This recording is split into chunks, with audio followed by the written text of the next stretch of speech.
ನಮಸ್ಕಾರ ಸ್ಪರ್ಧಾ ಮಿತ್ರರೇ, ದಿನಾಂಕ 24 ಏಪ್ರಿಲ್ 2026ರ ಪ್ರಚಲಿತ ವಿದ್ಯಮಾನಗಳ ವಿಶ್ಲೇಷಣೆಗೆ ಎಲ್ಲರಿಗೂ ಸ್ವಾಗತ.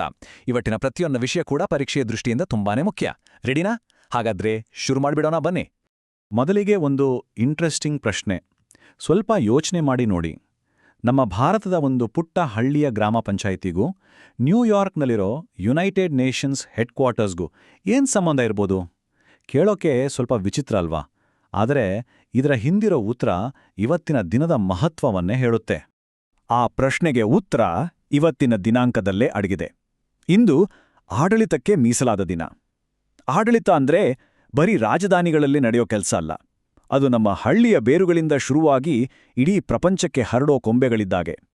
ಸರಿ, ಬನ್ನಿ ಈಗ ಸಸ್ಪೆನ್ಸ್ ಬ್ರೇಕ್ ಮಾಡೋಣ. ಏಪ್ರಿಲ್ 24 2 ಕಾರಣಗಳಿಗೆ ರೊಂಬ ಸ್ಪೆಷಲ್. ಮೊದಲನೇದು, ಇದು ಭಾರತದ ರಾಷ್ಟ್ರೀಯ ಪಂಚಾಯತ್ ರಾಜ್ ದಿನ. 1993ರಲ್ಲಿ ಇದೇ ದಿನ 73ನೇ ಸಂವಿಧಾನ ತಿದ್ದುಪಡಿ ಜಾರಿಗೆ ಬಂತು. ಇದರಿಂದ ನಮ್ಮ ಸ್ಥಳೀಯ ಸರ್ಕಾರಗಳಿಗೆ ಸಂವಿಧಾನದ ಶಕ್ತಿ ಸಿಕ್ಕಿತು. ಎರಡನೆಯದು, ಇದು ಅಂತಾರಾಷ್ಟ್ರೀಯ ಬಹುಪಕ್ಷೀಯತೆ ಮತ್ತು ಶಾಂತಿಗಾಗಿ ರಾಜತಾಂತ್ರಿಕ ದಿನ. ಹೀಗೆ ಒಂದೇ ದಿನ ಲೋಕಲ್ ಗವರ್ನೆನ್ಸ್ ಮತ್ತು ಗ್ಲೋಬಲ್ ಕೋಆಪರೇಷನ್ ಎರಡನ್ನೂ ಸೆಲೆಬ್ರೇಟ್ ಮಾಡ್ತೀವಿ. ಕೆಪಿಎಸ್ಸಿ ಪರೀಕ್ಷೆ ದೃಷ್ಟಿಯಿಂದ ಇದು ತುಂಬಾನೇ ಇಂಪಾರ್ಟೆಂಟ್ ಪಾಯಿಂಟ್. ಓಕೆ, ಈಗ ನಮ್ಮ ಕರ್ನಾಟಕದ ಕಡೆಗೆ ಫೋಕಸ್ ಮಾಡೋಣ. ಕೆಪಿಎಸ್ಸಿ, ಕೆಎಸ್ಪಿ, ಕೆಇಎ ಹೀಗೆ ಯಾವುದೇ ಪರೀಕ್ಷೆ ತಗೊಂಡ್ರೂ ನಮ್ಮ ರಾಜ್ಯದ ವಿಚಾರಗಳು ತುಂಬಾ ನಿರ್ಣಾಯಕ. ಸೊ ಬನ್ನಿ ಇಲ್ಲಿನ ಪ್ರಮುಖ ಬೆಳವಣಿಗೆಗಳನ್ನ ನೋಡೋಣ. ಕರ್ನಾಟಕದ ಯೋಜನೆಗಳನ್ನ ನೋಡೋ ಮುನ್ನ ಅದ್ರ ಹಿಂದಿರೋ ಒಂದು ಸೂಪರ್ ಕಾನ್ಸೆಪ್ಟ್ ಅರ್ಥ ಮಾಡ್ಕೋಬೇಕು. ಅದೇ ಡಿಬಿಟಿ, ಅಂದ್ರೆ ಡೈರೆಕ್ಟ್ ಬೆನಿಫಿಟ್ ಟ್ರಾನ್ಸ್ಫರ್. ಅಂದ್ರೇನು?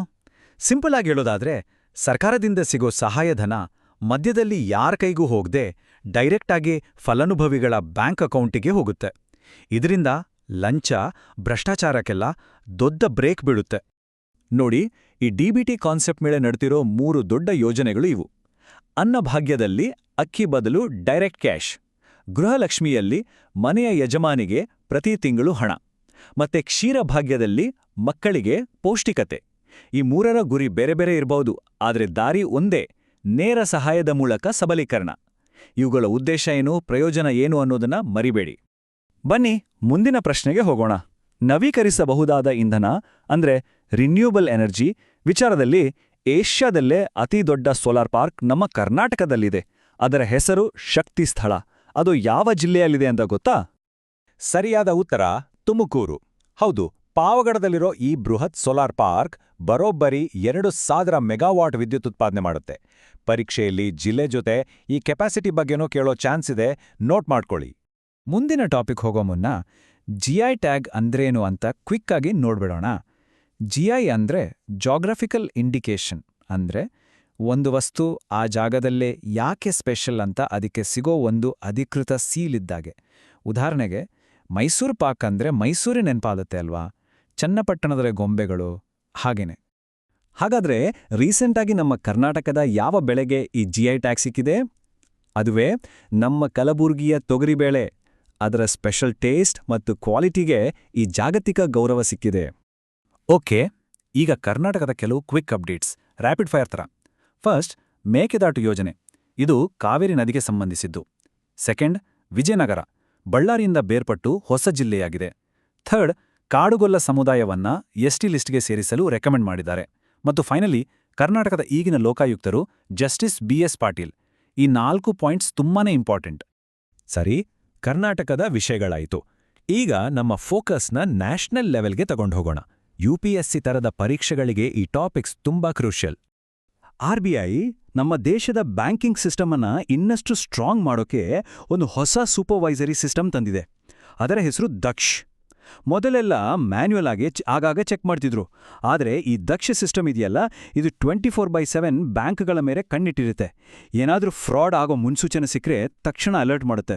ಅಂದ್ರೆ ರಿಯಾಕ್ಟಿವ್ ಇಂದ ಪ್ರೊಯಾಕ್ಟಿವ್ ಆದ ಹಾಗೆ. ಈಗ ಇನ್ನೊಂದು ಡಿಜಿಟಲ್ ಇನ್ನೋವೇಷನ್, ಈ ರೂಪಿ. ಇದೊಂದು ಡಿಜಿಟಲ್ ವೋಚರ್. ಹೇಗ್ ವರ್ಕ್ ಆಗುತ್ತೆ ಅಂದ್ರೆ, ಸರ್ಕಾರ ಅಥವಾ ಕಂಪನಿ ಒಬ್ಬರ ಮೊಬೈಲ್ಗೆ ಒಂದು ವೋಚರ್ ಕಳಿಸುತ್ತೆ. ಅದನ್ನು ತಗೊಂಡು ಹೋಗಿ ಅವರು ಅಂಗಡಿಯಲ್ಲಿ ಸ್ಕ್ಯಾನ್ ಮಾಡಿದ್ರೆ ಸಾಕು. ಕ್ಯಾಶ್ ಬೇಡ, ಕಾರ್ಡ್ ಬೇಡ. ಆ ವೋಚರ್ ಯಾವ ಉದ್ದೇಶಕ್ಕಿದೆಯೋ ಅದಕ್ಕೆ ಮಾತ್ರನೇ ಬಳಸ್ಬೋದು. ಟ್ರಾನ್ಸಾಕ್ಷನ್ ಆದ್ಮೇಲೆ ಅಂಗಡಿ ಅವನಿಗೆ ದುಡ್ಡು ಹೋಗುತ್ತೆ. Simple and secure. ಈಗ ದೇಶದ 2 ದೊಡ್ಡ ಬೆಳವಣಿಗೆಗಳನ್ನು ನೋಡೋಣ. ಮೊದಲನೆಯದು ನ್ಯಾಷನಲ್ ಗ್ರೀನ್ ಹೈಡ್ರೋಜನ್ ಮಿಷನ್. ಇದು ಫ್ಯೂಚರ್ ಫ್ಯೂಯಲ್ ಆಗಿರೋ ಗ್ರೀನ್ ಹೈಡ್ರೋಜನ್ ಉತ್ಪಾದನೆಗೆ ಫೋಕಸ್ ಮಾಡುತ್ತೆ. ಇದನ್ನ ನೋಡ್ಕೊಳ್ತಿರೋದು MNRE ಮಿನಿಸ್ಟ್ರಿ. ಎರಡನೆಯದು ಒಂದು ಹಿಸ್ಟಾರಿಕ್ ಜಡ್ಜ್ಮೆಂಟ್. ಸುಪ್ರೀಂ ಕೋರ್ಟ್ ಹೇಳಿದೆ, ಕ್ಲೈಮೇಟ್ ಚೇಂಜ್ನಿಂದ ನಮ್ಮನ್ನ ನಾವು ರಕ್ಷಿಸಿಕೊಳ್ಳೋದು ಕೂಡ ಸಂವಿಧಾನದ ಆರ್ಟಿಕಲ್ 21ರ ಅಡಿಯಲ್ಲಿ ಜೀವಿಸುವ ಹಕ್ಕಿನ ಒಂದು ಭಾಗ ಅಂತ. ಇದು ಪರಿಸರಕ್ಕೆ ಸಿಕ್ಕಿರೋ ದೊಡ್ಡ ಬಲ. ಭಾರತದ ಕೆಲವು ಹೆಮ್ಮೆಯ ಕ್ಷಣಗಳು. ಡಿಫೆನ್ಸ್ನಲ್ಲಿ INS ವಿಕ್ರಾಂತ್ ನಮ್ಮ ದೇಶದಲ್ಲೇ ತಯಾರಾದ ಮೊದಲ ಏರ್ಕ್ರಾಫ್ಟ್ ಕ್ಯಾರಿಯರ್. ಟೆಕ್ನಾಲಜಿಯಲ್ಲಿ ಲಕ್ನೋ ನಗರವನ್ನ ಇಂಡಿಯಾದ ಫಸ್ಟ್ AI ಸಿಟಿಯಾಗಿ ಡೆವಲಪ್ ಮಾಡ್ತಿದ್ದಾರೆ. ಇನ್ನು ಕಲ್ಚರ್ನಲ್ಲಿ ವಾರಣಾಸಿಗೆ ಯುನೆಸ್ಕೋ ಸಿಟಿ ಆಫ್ ಮ್ಯೂಸಿಕ್ ಅಂತ ಗುರುತಿಸಿದೆ. 3 ಬೇರೆ ಬೇರೆ ಕ್ಷೇತ್ರಗಳಲ್ಲಿ 3 ದೊಡ್ಡ ಸಾಧನೆಗಳು. ಎಲ್ಲ ಪರೀಕ್ಷೆಗಳಿಗೂ ಬೇಕಾಗಿರೋ ಒಂದು ಇಂಪಾರ್ಟೆಂಟ್ ಹೆಸರು. ಭಾರತದ ಈಗಿನ ಮುಖ್ಯ ಚುನಾವಣಾ ಆಯುಕ್ತರು ಯಾರು? ಅದು ರಾಜೀವ್ ಕುಮಾರ್. ಇವರು ನಮ್ಮ ದೇಶದ 25ನೇ chief election commissioner. Okay, national ಲೆವೆಲ್ನಿಂದ ಈಗ ಗ್ಲೋಬಲ್ ಸ್ಟೇಜ್ಗೆ ಹೋಗೋಣ. ಹಾಗೇನೆ ಸ್ಪೇಸ್ನ ವಂಡರ್ಸ್ ಬಗ್ಗೆನೂ ನೋಡೋಣ. ಕೆಲವು ಇಂಟರ್ನ್ಯಾಷನಲ್ ಅಪ್ಡೇಟ್ಸ್. ಇಸ್ರೇಲ್ನಿಂದ ಭಾರತೀಯರನ್ನ ವಾಪಸ್ ಕರೆತರೋಕೆ ಮಾಡಿದು ಆಪರೇಷನ್ ಅಜಯ್. ಸ್ಪೋರ್ಟ್ಸ್ನಲ್ಲಿ 2026ರ T20 ವರ್ಲ್ಡ್ ಕಪ್ ಅನ್ನ ಇಂಡಿಯಾ ಮತ್ತು ಶ್ರೀಲಂಕಾ ಸೇರಿ ನಡೆಸ್ಕೊಡುತ್ತೆ. ಅದೇ ವರ್ಷ ವಿಂಟರ್ ಒಲಿಂಪಿಕ್ಸ್ ಇಟಲಿಯಲ್ಲಿ ನಡೆಯುತ್ತೆ. ಇನ್ನು ಚಿಲಿ ದೇಶದಲ್ಲಿ ಹೊಸ ಸಂವಿಧಾನ ರಚನೆ ಪ್ರಕ್ರಿಯೆ ನಡೀತಿದೆ. ಈಗ ಒಂದು ಮೈಂಡ್ ಬ್ಲೋಯಿಂಗ್ ನ್ಯೂಸ್ ಸ್ಪೇಸ್ನಿಂದ. ನಾಸಾದ ವೊಯೇಜರ್ 1 ಸ್ಪೇಸ್ ಕ್ರಾಫ್ಟ್ ಇದೆಯಲ್ಲ, ಅದು ನಮ್ಮ ಸೌರಮಂಡಲವನ್ನೇ ದಾಟಿ ನಕ್ಷತ್ರಗಳ ನಡುವಿನ ಜಾಗಕ್ಕೆ ತಲುಪಿದೆ. ಇದು ಮನುಷ್ಯ ಕಳಿಸಿದ ವಸ್ತುಗಳಲ್ಲೇ ಭೂಮಿಯಿಂದ ಅತಿ ದೂರದಲ್ಲಿರೋದು. ಇಷ್ಟೆಲ್ಲ ದೂರದಿಂದನೂ ಅದು ನಮಗೆ ಇನ್ನೂ ಡೇಟಾ ಕಳಿಸ್ತಿದೆ ಅಂದ್ರೆ ಯೋಚನೆ ಮಾಡಿ. ವಂಡರ್ಫುಲ್ ಅಲ್ವಾ? ಇವತ್ತು ಮತ್ತೆ ನಾಳೆಯ ದಿನದ ವಿಶೇಷತೆ ಏನು ನೋಡೋಣ. ಏಪ್ರಿಲ್ 24 ವಿಶ್ವ ಪ್ರಯೋಗಾಲಯ ಪ್ರಾಣಿಗಳ ದಿನ. ಲ್ಯಾಬ್ಗಳಲ್ಲಿ ಪ್ರಾಣಿಗಳನ್ನು ಬಳಸೋ ಬದಲು ಬೇರೆ ದಾರಿಗಳನ್ನು ಹುಡುಕೋಕೆ ಈ ದಿನ ಪ್ರೇರಣೆ ನೀಡುತ್ತೆ.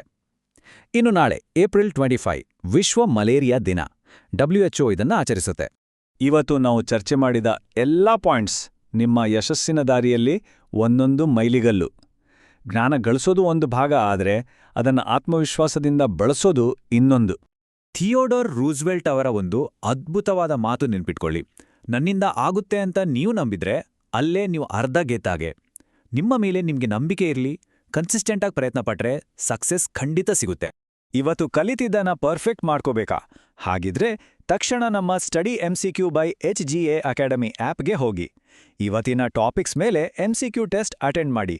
ಲೀಡರ್ ಬೋರ್ಡ್ನಲ್ಲಿ ನಿಮ್ಮ ಆ್ಯಂಕ್ ಎಷ್ಟಿದೆ ಅಂತ ಚೆಕ್ ಮಾಡ್ಕೊಳ್ಳಿ. ಇದೇ ಥರದ ಇನ್ನಷ್ಟು ವಿಶ್ಲೇಷಣೆಗಳಿಗಾಗಿ ನಮ್ಮ ಚಾನೆಲ್ಗೆ ಸಬ್ಸ್ಕ್ರೈಬ್ ಆಗಿ ಬೆಲ್ ಐಕಾನ್ ಪ್ರೆಸ್ ಮಾಡೋದನ್ನ ಮರಿಬೇಡಿ.